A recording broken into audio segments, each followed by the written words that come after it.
guys, how's it going? Laura with Garden Answer. I'm out here at our vegetable garden this morning getting ready to do the next thing to make this area even more pretty, and I'm really excited about this because it's something I've been dreaming about since the very beginning of planning out this area.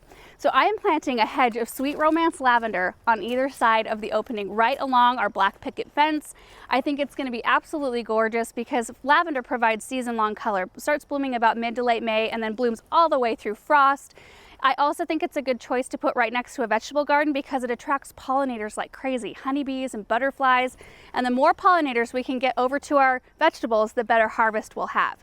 It also stays fairly small, this variety, so I think it's a good option because let me explain this area. So right in front of me, this gravel area is actually a driveway. So I knew whatever I chose was gonna have to stay fairly narrow so that I didn't neck down this area. So what I wanna do is grab one of these and move into a shadier spot so we can go over the details. All right, this is so much more comfortable in the shade, so I'm not squinting at you guys the whole time. So like I said, this sweet romance lavender doesn't get super big. It only grows about 12 to 18 inches tall and wide, which I think is perfect for that location because it'll only grow up the fence a little bit, so I'll still be able to see the detail of the black picket. And you know, I had originally thought of planting a bunch of vines and climbing roses all over that picket fence, but I love just to look at that fence so much that, you know, maybe years down the road I'll end up planting some other things, but I think this is perfect because it'll add a softness, add some color without blocking my whole view of the fence.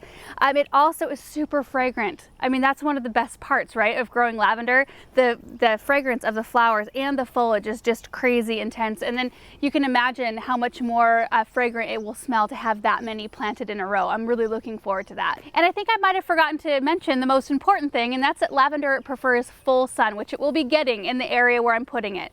I've got a lot of these to plant. What we're gonna do, because it's already graveled in that area, we're gonna take a rake and just rake back the gravel. We're gonna run some drip tubing right behind where these are gonna be planted. That's how these will be watered. They'll be hooked into our sprinkler system, so they'll get consistent water when we feel like they need it. And then when everything's done and they're all in the ground, we'll put the gravel right back around them, which they should do really well being in full sun, even with the gravel and that heat, because they are heat and drought tolerant as well.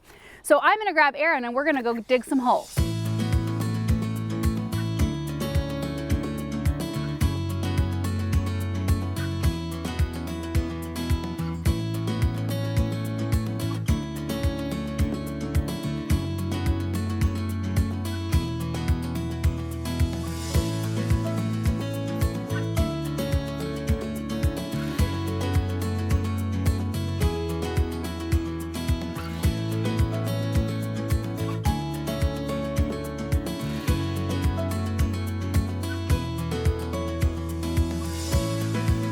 All right, we got all of them in the ground. We actually took a little break afterward because it was pretty warm out here, but it went a lot faster than I thought it was going to because Aaron went and dug all the holes while I followed him and planted all the lavender. So we were able just to move right down the line quick. So like I said, we took a rake and we raked the gravel away from the area where we were planting. Then we planted everything, and then we came in with drip tubing and ran it right behind all the lavender. You can see it in this space right here. I need to bring in a little bit more gravel to cover over. It was a little shallow in this spot. But right here, we had to go underground with the drip tubing because the water access is right over there. So we went ahead and dug a little trench and ran the drip tubing in a piece of PVC pipe to keep it safe from crimping or crushing when we're taking carts in and out. Let me show you where the water access is over here. So this right here is where we're accessing the water for the lavender. There's a faucet right here. So we came with a little piece of hose and then a timer. And then we actually, the two pots that I was right up by just now, we hooked those up on drip as well. And then we will be hooking the actual drip tubing for the lavender up as soon as we get the correct part.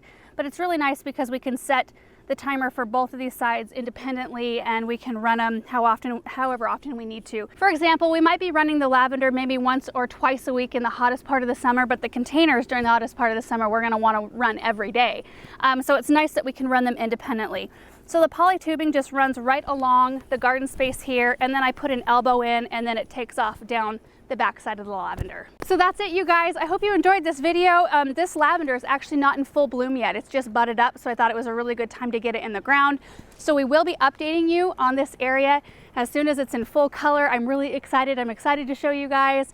And thank you so much for watching this video, and we will see you in the next one. Bye.